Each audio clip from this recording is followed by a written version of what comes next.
muchas gracias a CISPAL por esta invitación, y yo me he permitido extender la invitación a compañeras y compañeros que están en esta sala y que representan a las 14 radios de las nacionalidades indígenas del Ecuador, que están ubicadas en Pastaza, en Santo Domingo de los Colorados, en Sucumbíos, en Imbabura, en Esmeraldas. Son 14 radios, están aquí sus directores y están aquí también parte del equipo que trabaja en esas radios. Estamos en un encuentro que coincidió con esto, como está coincidiendo con el Festival de la Juventud que se está haciendo en este momento en el Parque Bicentenario, etcétera, etcétera. Entonces agradezco a CISPAL por esta oportunidad, además porque el tema nos toca en este momento de manera muy cercana. ¿Cómo hablar de autonomía de las radios comunitarias? Y bueno, yo voy a poner algunas preguntas más alrededor de este tema.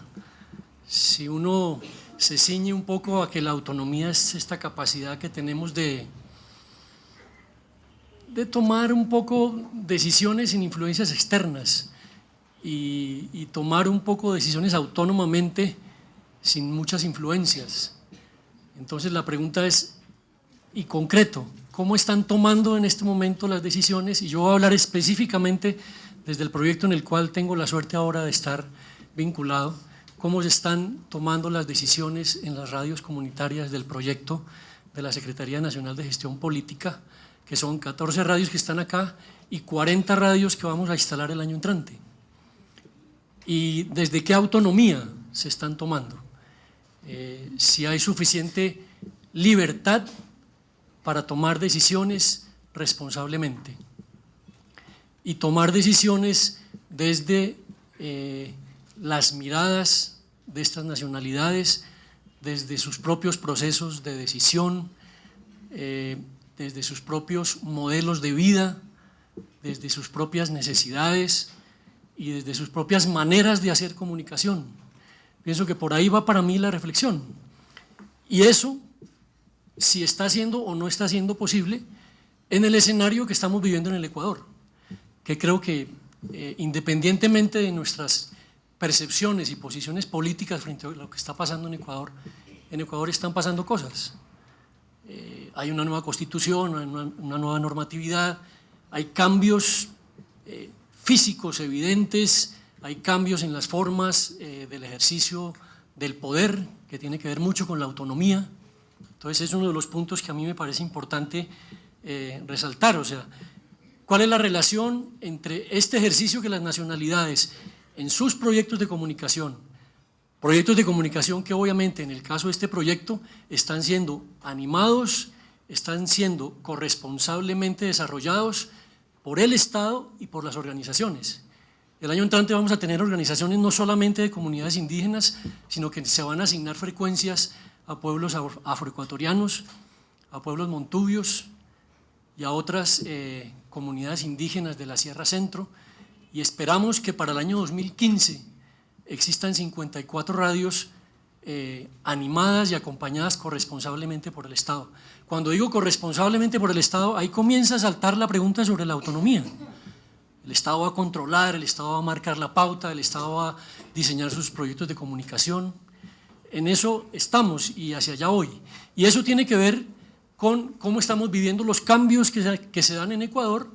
y cómo estamos entendiendo los cambios en la forma de ejercer el poder político, el poder económico, etcétera, etcétera. Y obviamente, a partir de junio de este año, cómo se está ejerciendo el poder de la palabra, el poder del ejercicio del derecho a la comunicación. Entonces son contextos en los cuales creo que hay que plantearse la pregunta de por dónde y de qué manera se está permitiendo en un proyecto como estos, pero en el marco más amplio de la distribución de frecuencias, el ejercicio de la autonomía de estas o de otras comunidades que quieran hoy acceder en el nuevo escenario y en la nueva asignación del espectro radioeléctrico del 34% para las radios comunitarias. ¿Cómo se va a garantizar esa autonomía? ¿Cuál va a ser la regla de juego para que las organizaciones, una comunidad barrial, una organización pesquera, una organización de la Sierra Centro, las comunidades indígenas que están acá, las comunidades afro, puedan vincularse a un proyecto como estos, que obviamente es un proyecto corresponsable que tiene unas responsabilidades mutuas entre el Estado y las organizaciones, puedan ejercer la autonomía en el diseño de 3 cosas que la ley de comunicación hoy plantea, no solamente para las radios comunitarias, sino también para las radios públicas y las radios privadas, pero también para las radios de iglesia, por ejemplo. Y es que hay que tener claro, sobre todo las radios que van a nacer, un proyecto comunicacional. Y por ahí comienza la autonomía, es decir, ¿quién va a construir el proyecto comunicacional de estas radios que están naciendo? De estas 14 radios, 8 emisoras ya hace más o menos año y medio que están funcionando técnicamente bien, con muchas dificultades en sus proyectos comunicativos, porque las primeras propuestas se fueron mucho por el lado de la radio comercial, sin demeritar, o sea, la radio comercial tiene un objetivo clarito, como la radio pública lo tiene.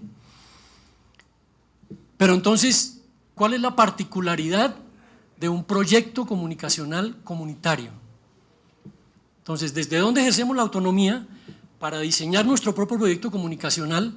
y cómo desarrollamos en este tipo de experiencias comunitarias un proyecto de comunicación comunitario? Decía, ¿cuál es la autonomía para que estos nuevos proyectos no se sientan impactados en el ejercicio de su autonomía al diseñar sus proyectos de comunicación, sus planes de sostenibilidad y gestión por esa relación con el Estado? Yo siento que es la preocupación central. ¿Cuál va a ser el marco en el cual esa autonomía se ejerce? Y ahí para mí comienzan a jugar su papel la manera como estamos entendiendo los cambios que se están dando, no solamente en Ecuador, se están dando en Bolivia, se están dando en Venezuela, en condiciones muy distintas, pero se están dando en Argentina, se están dando en Uruguay, y bueno, se están dando inclusive en países como Colombia, Perú. O sea, hay un cambio a partir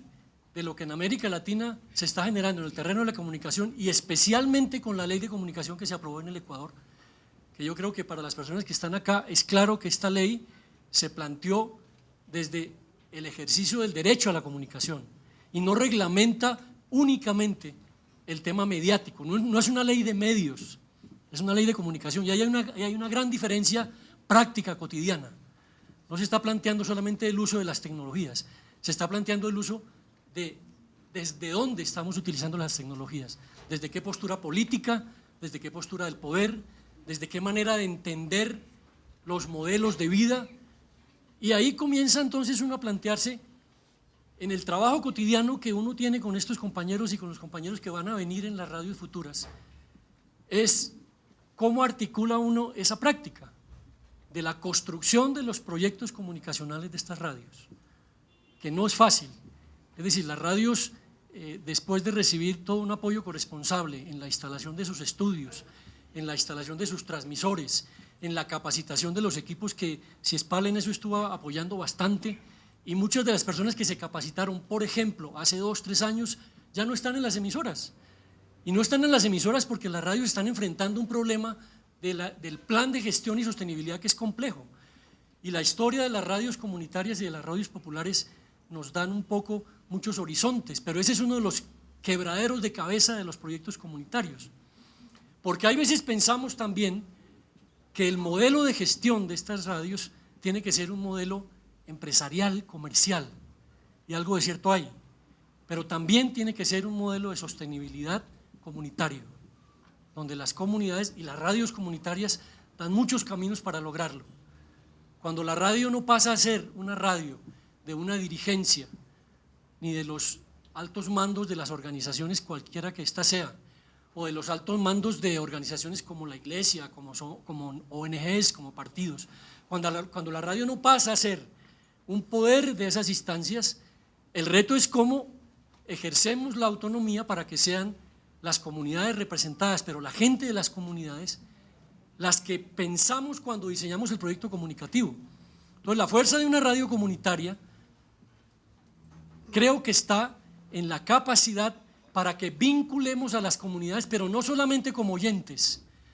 sino como productores de contenidos.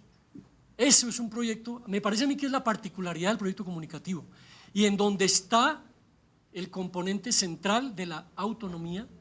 de las radios comunitarias. Que sean los dueños de la radio, porque también pasa por la propiedad, ojo. Hay muchas radios que hacen trabajo comunitario, hacen un trabajo popular, y en eso reivindico yo el trabajo que hace durante muchos años las radios populares. Pero muchas de las radios populares, ¿en dónde se tomaban las decisiones? ¿Quién decidía o quién sigue decidiendo los proyectos comunicacionales de la radio? Los contenidos, el tipo de programas que se hacen, la manera de tomar las decisiones, cómo pasan o no las comunidades por ahí. Y siento que el componente central de las radios comunitarias está fundamentalmente en eso, y es el reto de cómo vinculamos a las comunidades a la producción de la radio y rompemos el estrellato, con mucho respeto lo planteo, de las personas comunicadoras y comunicadores, periodistas o no periodistas, que creemos que tenemos el poder de la palabra en representación de. Entonces yo siento que por ahí está un poco la reflexión que nosotros hacemos, cómo están ejerciendo y cómo estamos animando desde este proyecto ese ejercicio. Estamos en este momento en el proceso de revisar los proyectos comunicacionales de estas 14 radios, estamos tratando de poner en vivo esto, de cómo se vinculan las comunidades.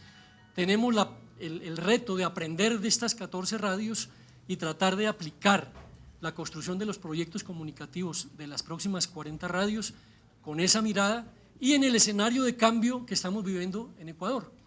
No profundicé mucho en eso, pero me parece que ese es un contexto fundamental. Si nosotros creemos que los cambios en una práctica tan esencial como es la comunicación se tienen que afectar también por los cambios en la matriz productiva, en la educación, en la salud, en la estructura del Estado, se tienen que afectar, tenemos que plantearnos con la mano en el corazón si realmente estamos también aceptando que tenemos que cambiar la manera de hacer comunicación, especialmente en el campo comunitario. Y yo diría que también en el mundo de lo público y también en el mundo de lo privado, porque estamos viviendo otro escenario. Y si mantenemos también la posición de que aquí no ha pasado nada y que estamos viviendo más de lo mismo, pues también tendremos una mirada frente a esta necesidad de los cambios en la comunicación. Yo no me voy a alargar más y muchas gracias por esta invitación que ha hecho CIESPAL.